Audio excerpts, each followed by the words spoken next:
Olá, estamos começando aqui a palavra do dia. E na palavra de hoje, a gente vai falar sobre Ezequiel 37. Eu sou Júnior Coelho. Eu sou Carla Coelho. E Noel Coelho.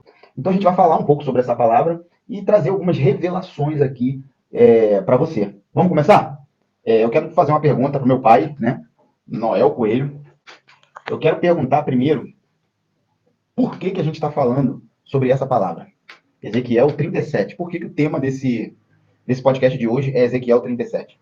Eu só estou querendo mostrar para vocês uma revelação que eu tive pela madrugada. Que Deus me direcionou para Ezequiel 37 e revelou muita coisa dentro de Ezequiel 37 que eu desconhecia.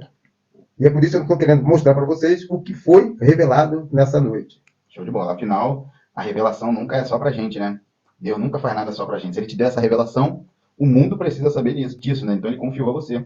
Vamos lá. Antes de meu pai começar, queria saber, Carla, quer falar alguma coisa, deixar alguma observação, fazer alguma pergunta? A hora é essa. Sim, só para contextualizar, né, em Ezequiel 37, a gente tem um profeta ali tendo uma visão referente à restauração que Deus gostaria de fazer com Israel. Então, existia uma situação ali de morte espiritual, e que é representada pelos ossos secos, um vale onde haviam ossos secos, enfim, morte, né, símbolo de morte. E essa morte era uma morte espiritual que Israel estava apresentando, mas o nosso Deus é um Deus que vivifica, que traz à vida aquilo que está morto, aquilo que não está funcionando mais. Só que dentro desse local, né, vendo ali essa visão, ao ler essa passagem, e ela se complementa em outras passagens ao longo da Bíblia, exatamente, e que trazem novas revelações. Então, é bem interessante. Estou curioso para saber isso aí. E é claro, né?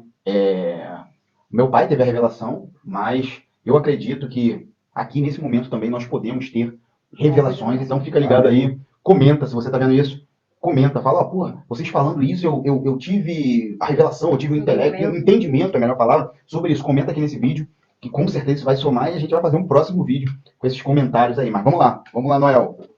Então vamos ver aqui o que diz a palavra em Ezequiel 37, que diz assim, ó, veio sobre mim a mão do Senhor, e o Senhor me levou em espírito e me pôs no meio de um vale que estava cheio de ossos, e me fez andar ao redor deles. E eis que eram muito numerosos sobre a face do vale, e estavam sequíssimos. E me disse, filho do homem, poderão viver esses ossos? E eu lhe disse, Senhor Jeová, tu o sabes. Então me disse, profetiza sobre esses ossos, e dize-lhes, ossos secos, ouve a palavra do Senhor. Assim diz o Senhor Jeová a esses ossos, eis que farei entrar em vós o espírito, e vivereis. E porei nervos sobre vós, e farei crescer carne sobre vós, e sobre vós estenderei pele, e porei em vós o espírito, e vivereis, e sabereis que eu sou o Senhor. Então profetizei como me deu ordem, e houve um ruído enquanto eu profetizava. E eis que fez um rebuliço, e os ossos se juntaram, cada osso a seu osso.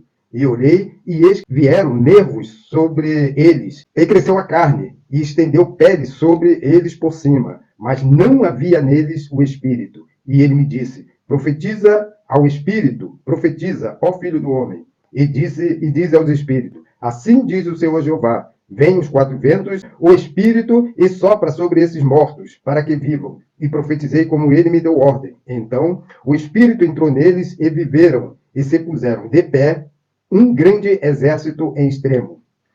E só para complementar aqui, o versículo 11 explica o que significa esses ossos secos. O 11 diz assim, ó, e me disse, filho do homem, esses ossos são toda a casa de Israel. Eis que dizem, os nossos ossos se secaram, e pereceu a nossa esperança. Nós estamos cortados. Portanto, o próprio Ezequiel explica que esses ossos secos é como Deus estava vendo o povo de Israel. Sequíssimos, né, na verdade. Sequíssimos. Eu estava vendo o povo de Israel sequíssimos, né? Não era só seco.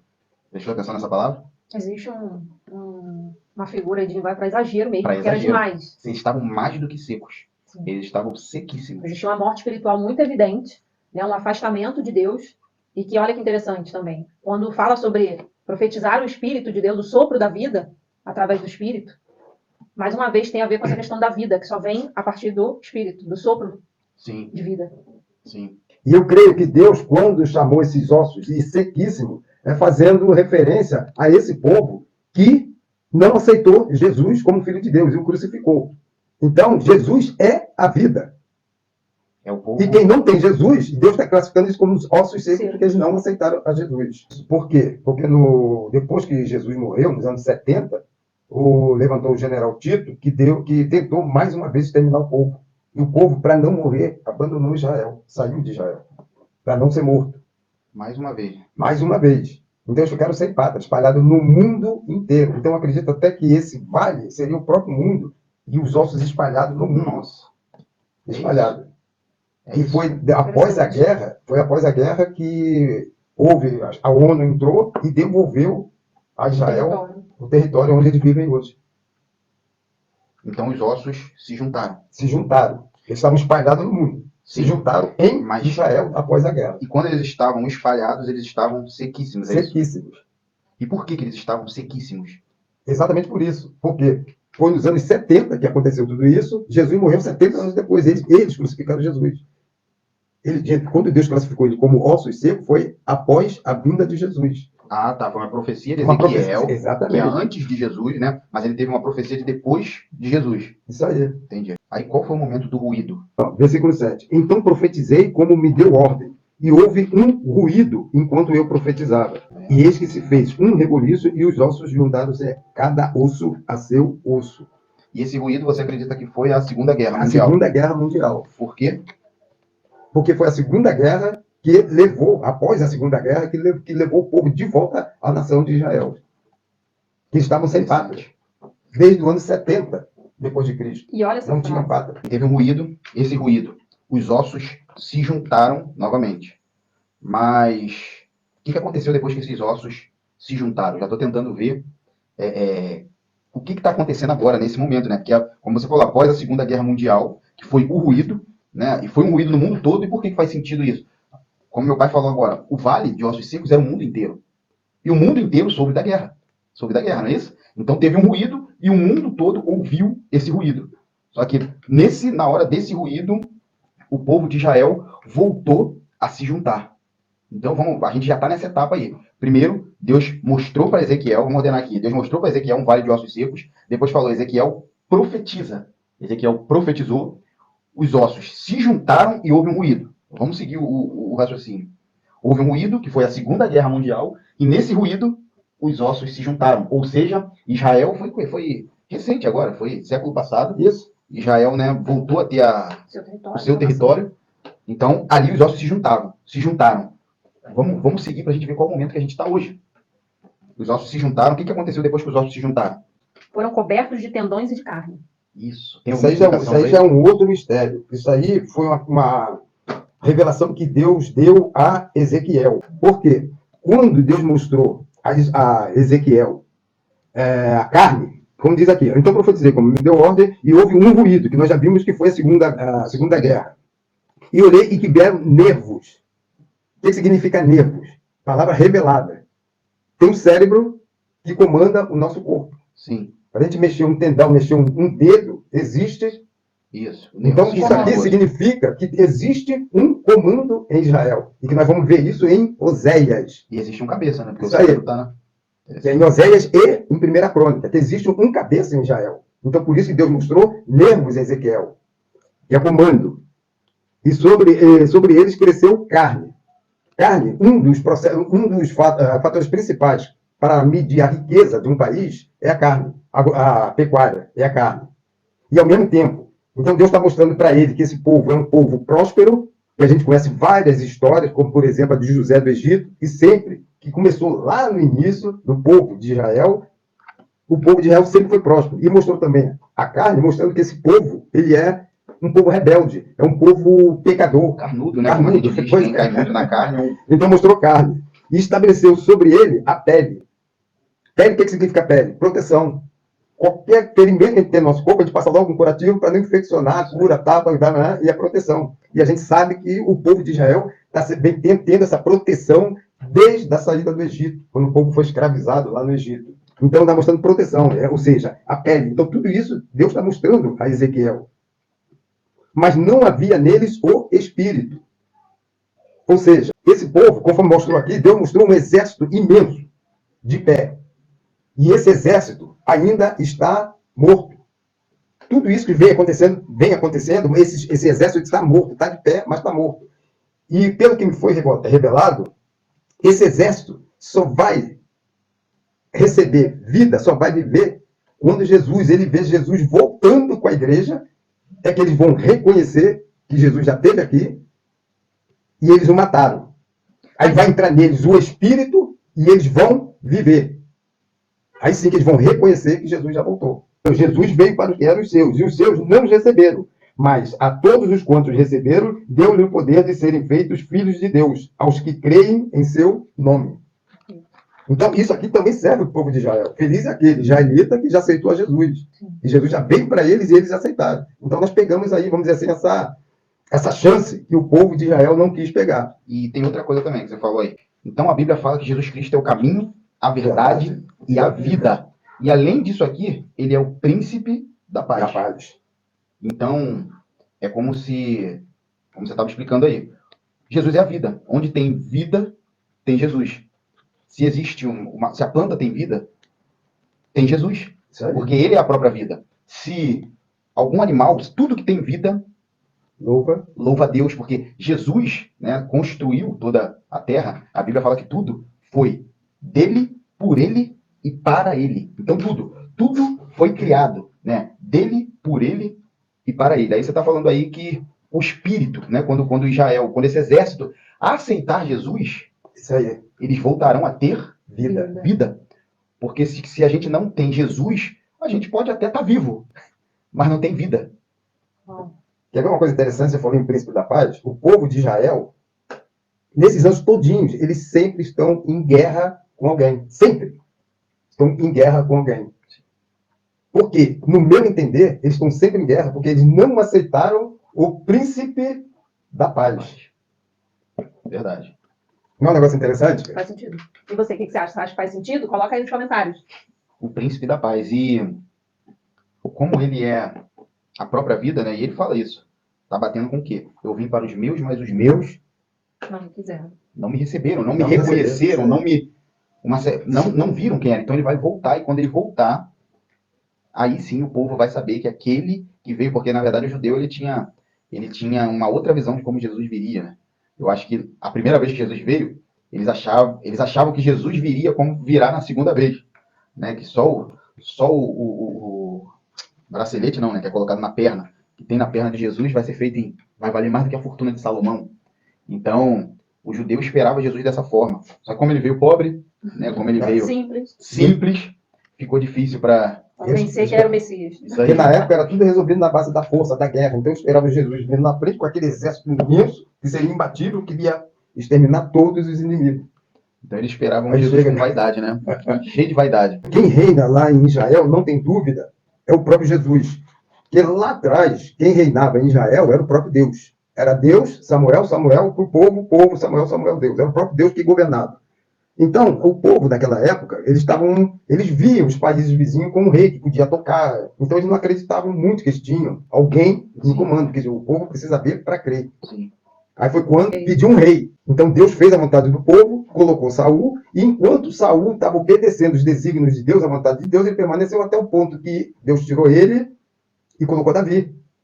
Inclusive, aqui em 1 Crônicas, revela isso. Isso aqui foi uma promessa que Deus fez a Davi através do profeta Natan. E a Bíblia diz assim: há de ser que, quando forem cumpridos os teus dias, e isso é Deus, o profeta falando para Davi. Há de ser que, quando forem cumpridos os seus dias, para ires ter com teus pais, suscitarei a tua semente depois de ti, a qual será dos teus filhos, e confirmarei o seu reino. Este me edificará a casa, e eu confirmarei o seu trono para sempre. Eu lhe serei por pai, e ele me será por filho, e a minha benignidade não desviarei dele, como tirei daquele antes de ti, que foi Saul. Sim. O 14. Mas confirmarei a minha casa no meu reino para sempre, e o seu trono será firme para sempre. Conforme toda essa palavra, conforme toda essa visão, assim falou Natan a Davi. Então foi uma promessa que Deus fez, que o reino jamais sairia da descendência de Davi. Seria eterno, para sempre. Jesus é eterno. Sim. E ele reina. Jesus é filho de Davi. E aquele servo falou, Jesus, filho de Davi. Os pais de Davi eram descendentes de Jesus. Então houve todo um cuidado aí para fazer cumprir o que Natan falou para Davi. Sim. Então hoje eu posso afirmar que Jesus está lá reinando. Jesus Por isso, está lá. que é como é que conecta quando eu falei que tem a ver com fidelidade, em Deus Isso ser aí. fiel. A palavra Ele... dele. E o que é interessante é que muito se fala sobre reino, mas a gente não sabe o que é reino, né? No reino tudo é do rei. Nada é teu. E as pessoas não entendem isso, né? Às vezes levantam as mãos e falam, Jesus, que venha o teu reino. Mas quando o reino dele vem, tudo passa a ser dele. Porque essa é a característica do reino. Tudo é do rei. Inclusive, o seu futuro, as suas vontades, o seu propósito, tudo deve ser feito para servi-lo, para cumprir o chamado dele. Isso aí. E o que as pessoas fazem? Elas aceitam entrar no reino, onde tudo é do rei, mas elas querem continuar vivendo como se estivessem fora do reino. Aí nasce o quê? Conflito. Nasce o conflito. Né? E junto com o conflito vem a resistência. Então, o que era para ser bom, a gente precisa mudar de mentalidade. A partir do momento que você entra no reino, você sai de um exemplo do Brasil, que é presidencialismo, e vai para a Inglaterra, que é sistema de monarquia. É totalmente diferente. Totalmente diferente. Então, como que você vai sair de um sistema e ir para outro e não mudar a mentalidade? Se você não fizer isso, você está resistindo ao reino. Né? E você está resistindo ao reino, você não está fazendo o que é para ser feito. Venha o teu reino e seja feita a tua vontade. E a gente sabe que é bom fazer a vontade do rei, por quê? Porque ela é boa, perfeita e agradável para nós. Isso aí. Né? E geralmente ela vai estar em discordância daquilo que você quer, que nós queremos para nós mesmos. Sim. Mas quando a gente se permite viver e aceita essa vontade do rei, né, a gente vive a promessa. Conforme eu falei, Deus fez uma promessa, cumpriu uma promessa lá em 1 Crônicas, para Davi. Em Oséias, ele fez um desabafo. O que ele fez? Oséias vai lá, casa com uma mulher de prostituição, ela terá filhos de prostituição, e mandou casar com ele para quê? Para que Oséias sinta na pele o que ele está sentindo, que o povo dele, naquela época, ele separou, colocou em Jerusalém, e o povo dele ia principalmente para o Egito, para adorar outros deuses. Então, Deus fez isso com Oséias, para que Oséias sentisse na pele o que ele estava sentindo, sendo traído. Para ter autoridade. Né? E o que Deus fez para esse povo? Moisés nasceu com essa finalidade, para libertar o povo lá no Egito, as 12 tribos. A história de Israel começou dentro do Egito. E quando José levou a família dele para lá, Faraó, na época, permitiu que levasse, escolheu o melhor daquela terra para colocar a família de José. Sim. E aquele povo ali, como sempre foi próspero, começou a crescer ali, em quantidade e em riqueza. Foi onde o faraó, lá na frente, foi o primeiro saque. O povo sofreu, roubou e escravizou o povo.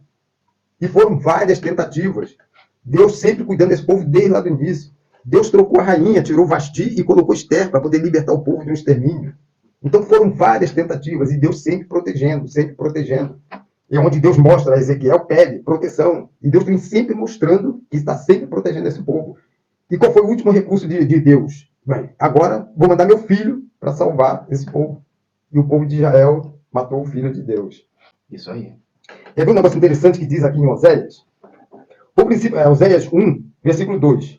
O princípio da palavra do Senhor por Oséias. Disse, pois, o Senhor a Oséias, vai, toma uma mulher de prostituição e filho de prostituição, porque a terra se prostituiu, desviando-se do Senhor. E foi-se e tomou Gomer, filha de Diblaim, e ela concedeu e deu um filho. E disse-lhe o Senhor, põe o nome de Jezreel, porque daqui a pouco visitarei o sangue de Jezreel sobre a casa de Jeú, e farei cessar o reino com a casa de Israel. Farei cessar o reino, o acordo, aquele reino que prometeu para Davi que seria eterno. Ele está dizendo aqui que farei cessar o reino. E naquele dia que quebrarei o arco de Israel no vale de Jezreel. Então, esse acordo, aqui eu entendi que vai ser quebrado nesse dia. Aí, quando você diz botar o nome de... próprio Deus escolheu o nome de Jezreel, hoje, lá em Israel, existe o Vale de Jezreel. O Vale de Jezreel foi onde foi a batalha de Saul com os filisteus. Sim. E Gedeão com os medianitas. Vale, entre outros. Isso aí. E esse vale existe. E é por isso que eu digo, a conclusão que eu cheguei, a revelação que eu tive, foi que esse reino será cessado quando Jesus vir com a igreja. O povo vai ver que Jesus já voltou, E esse exército vai receber Jesus, terá vida e lutará no vale de Jezreel, vai correr muito sangue. Aí o povo vai saber quem é Deus. Toda a nação vai saber que Deus é o Senhor que santifica Israel. Uau, Show de bola. incrível, né? E a gente está de arrepiar. É incrível. Interessante isso que você está falando, porque qual é a diferença de Israel para a igreja?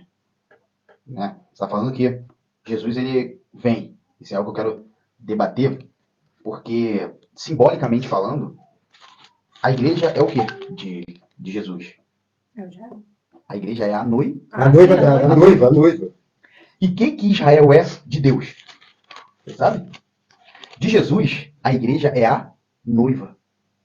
Mas de Deus, Israel é a esposa. Ou seja, Deus, né, simbolicamente falando, já casou-se com Israel.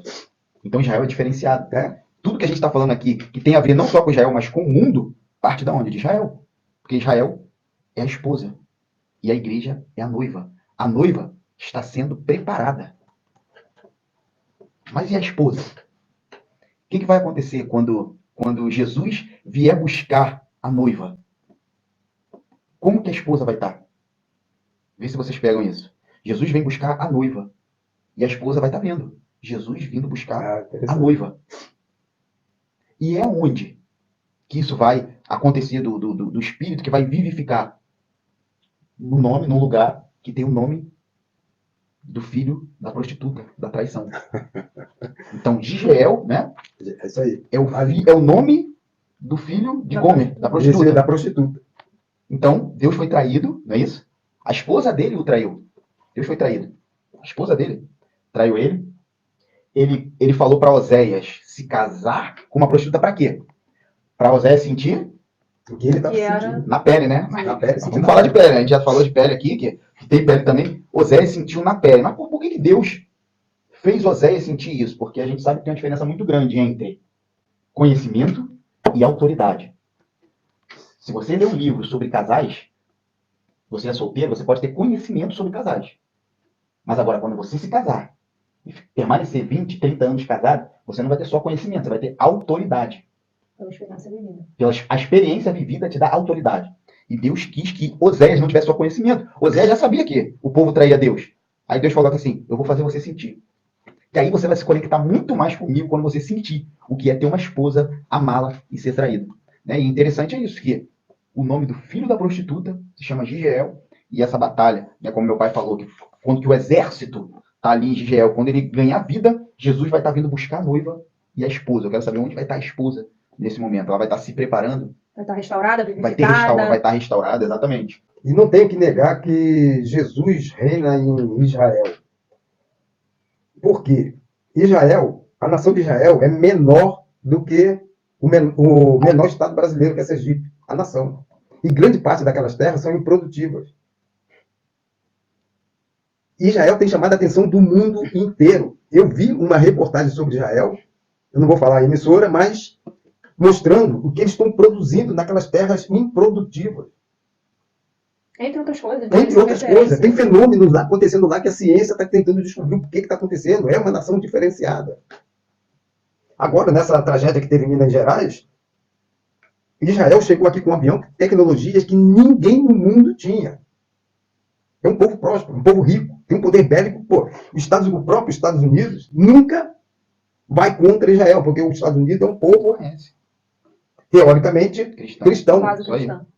Há pouco tempo tentaram mudar a capital de Israel, que é Jerusalém, para Tel Aviv.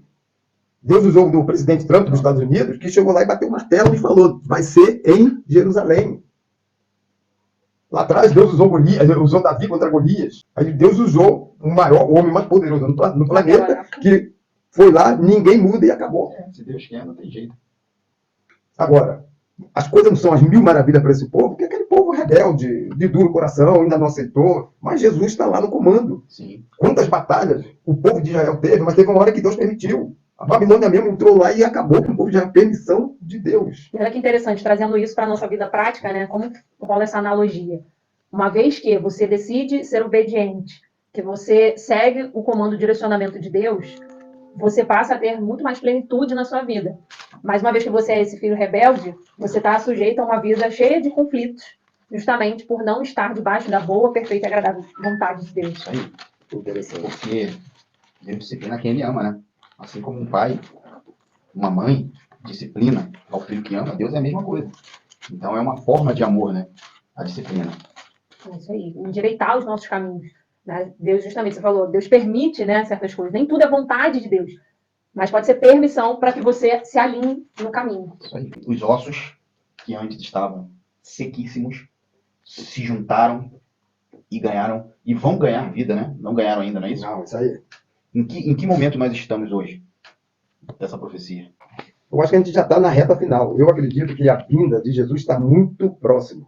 Eu acredito que não vai levar muito tempo para tudo isso acontecer.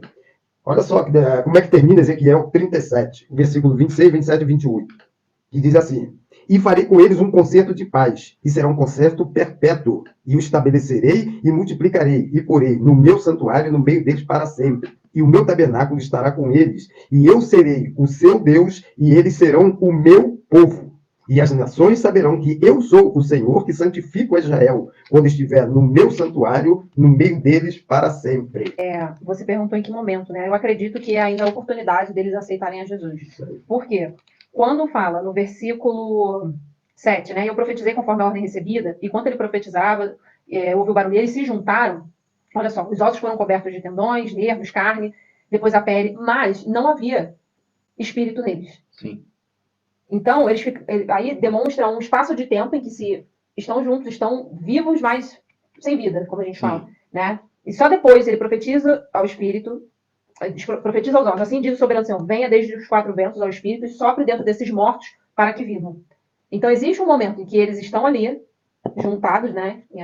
Ajuntados dentro da nação, mas ainda assim mortos, espiritualmente. Então, ainda tem esse espaço de tempo, e que ainda vai vir essa oportunidade de eles receberem o Espírito Santo e receberem vida, né? Vida espiritual.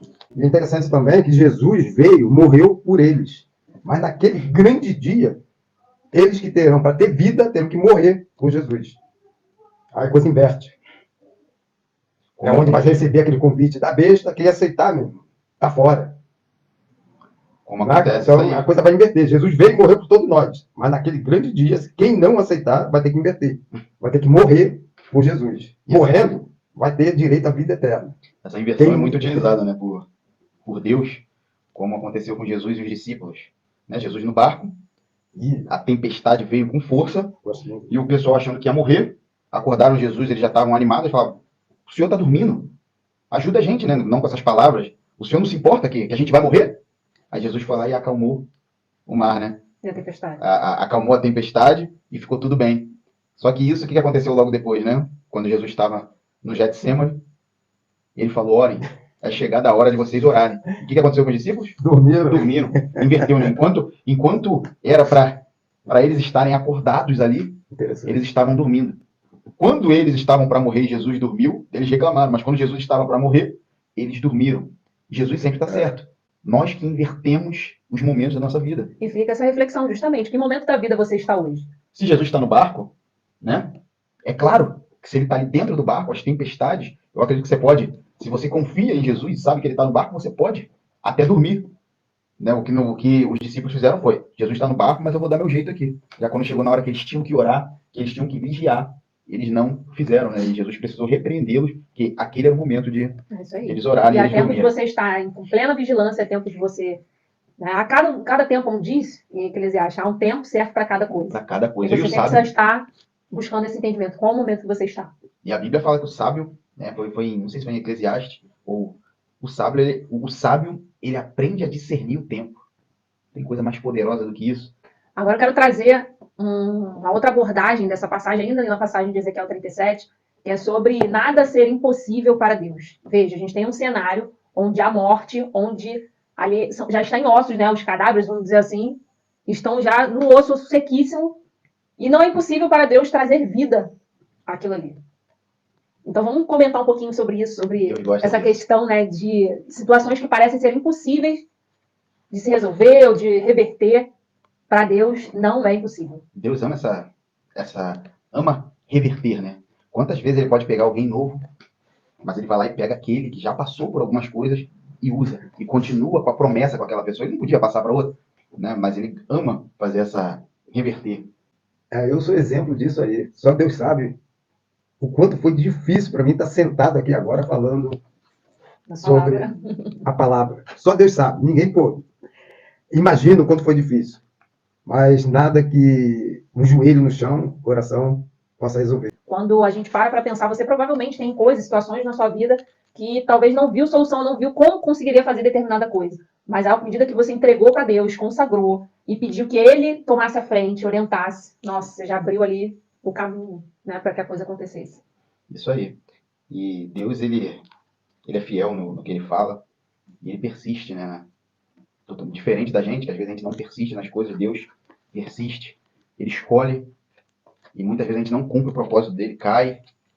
A gente não é fiel a ele muitas vezes, mas ele permanece fiel. Quantas pessoas, né, se afastaram de Deus com promessa, anos e anos depois voltaram e a promessa ainda estava ali, de pé.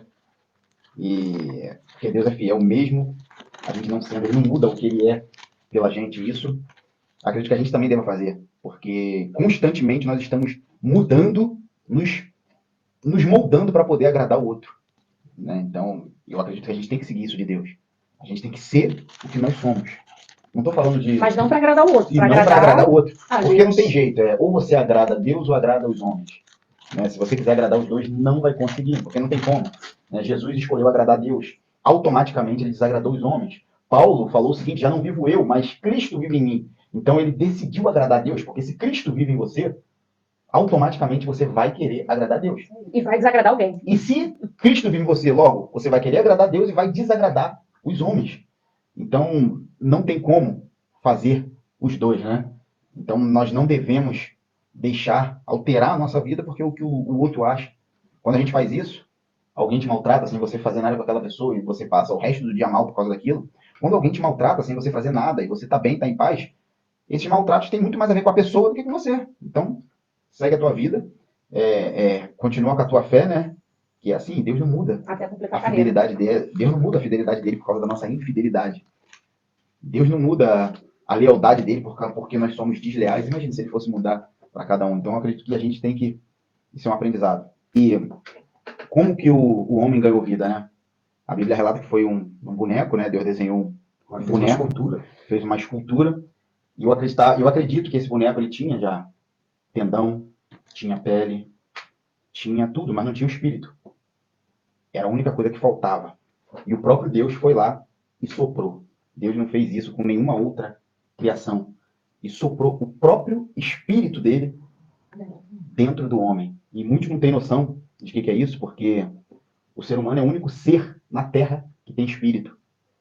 Os outros seres vivos podem ter até alma, mas espírito não. Espírito só o homem tem. Né? O homem, a mulher, o ser humano tem espírito. Então, quando Deus fala, façamos o homem a nossa imagem e semelhança, ele quis dizer, façamos o homem com espírito. E só quem tem espírito, olha só a responsabilidade que Deus nos entregou. Só quem tem espírito pode escolher adorar ou não a Deus. Só quem tem espírito. Satanás, né, Lúcifer, é um espírito. E ele escolheu não adorar, não obedecer a Deus. E te digo mais, levou a terça parte com ele. Porque também eram espíritos. Nada que tem na Terra que não tenha espírito tem essa opção. Porque a natureza, como o nome já diz, é natural. E tudo que é natural louva ao Senhor. Tudo que é natural louva a Deus todo tempo, não tem escolha. Né? Recentemente a gente viu uma reportagem. O rapaz pegou criou, né, uma máquina que pegava a vibração, né? Naquela vibração ele transformou o som, e naquele som ele viu aquela melodia, as plantas, ele colocava isso perto das plantas, perto dos animais, e aquela vibração essa leitura, né? muito se assemelhava com um louvor, porque tudo que é natural louva a Deus todo tempo, mas tudo que tem espírito pode falar, eu escolho não louvar a Deus, né? O livre-arbítrio é isso, a escolha é sua. E quando Deus fala em Ezequiel que ele já está tudo pronto, o boneco foi feito de novo. né, no vale, o boneco tá pronto, de novo, só aguardando o sopro de Deus, só aguardando a vida. Porque Jesus Cristo é o caminho, a verdade e a vida. E quando esse boneco realmente, quando Deus soprar novamente, ele vai ganhar vida. E tudo isso já vem acontecendo. E o Manual do Ser Humano está sempre nos informando, né? Se você quiser ver, tá ali, basta mergulhar, porque o Manual do Ser Humano é o verbo. A gente sabe muito bem quem é o verbo. É isso. Querem falar? Vamos às considerações finais? Você quer falar, deixar alguma consideração? Quero relembrar, né, a vocês tudo que a gente falou. Eu acredito que resume 3 características de Deus e que a gente não pode se esquecer. Uma, que ele é fiel para cumprir tudo aquilo que ele nos promete. 2, ele nos encoraja à fé de acreditar que ele também é o Deus do impossível. Ele realiza aquilo que para você não vê possibilidade nenhuma, mas ele vê infinitas possibilidades.